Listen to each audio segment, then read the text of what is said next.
Welcome to this edition, Industrial Relations 3, on this Wednesday from Crystals of Experience from your host, Dev Kumar Bala. This is part of the third part of a five-part series on industrial relations stemming from the interest which was generated by the agreement of the management of Samsung Electronics as well as their workers and their representatives near Chennai in Sriperumbudur. We were talking on various aspects, and life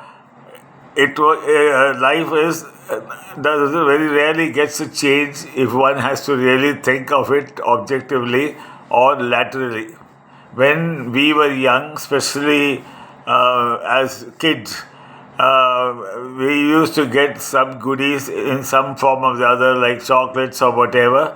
And the first thing we would do is, if we were at home, look and find out exactly what the other siblings got.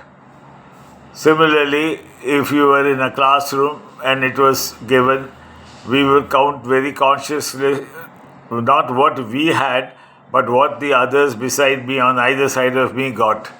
This is the basic human tendency to compare and contrast what we have with what others have.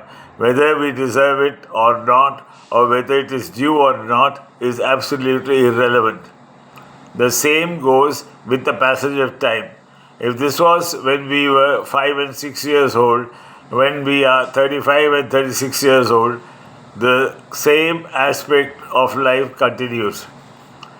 We are specialists in comparing oranges with jackfruits or oranges with something more expensive, and never an orange with an orange, because then we find that we are not in a place to argue or even explain a point of view. We always definitely want more than what we have got. We always believe we have been shortchanged, but that is the way life is. We must understand that if we work in an industrial area, definitely we will get comparisons with other companies who are nearby. What are the perks the workmen get? What are the wages? But there are so many different factors which apply over there. The product which they make, the expertise of the work which is required by the operators, and secondly the amount of training which is done by them. So all these things come into play.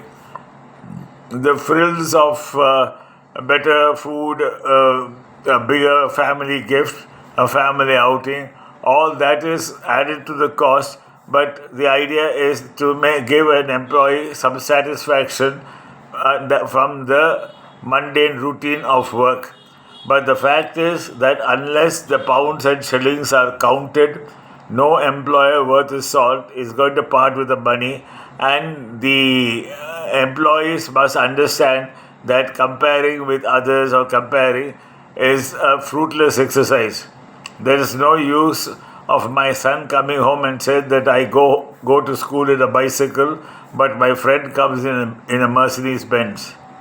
That unfortunately is cruelly the turn of fate, which all of us have to understand. Where we can choose our employers, but there was a time when even getting a job was the be all and end all, wherever it was, and we were there for life. Over a period of time now, with a difference of expertise and a multi variety of education and jobs available, people can pick and choose. But all these things also we find that is only for a period of time.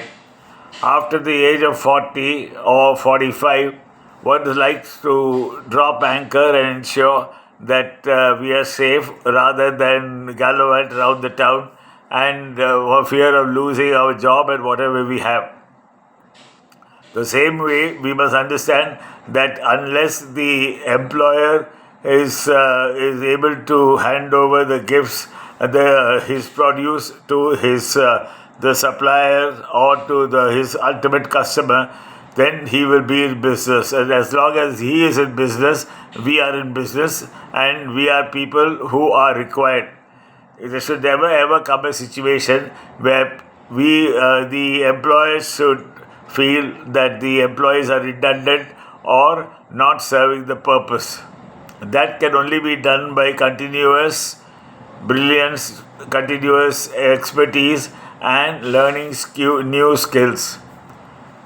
The biggest issue which workers had maybe in the 80s and 90s was they were never ever agreeable to learn new skills.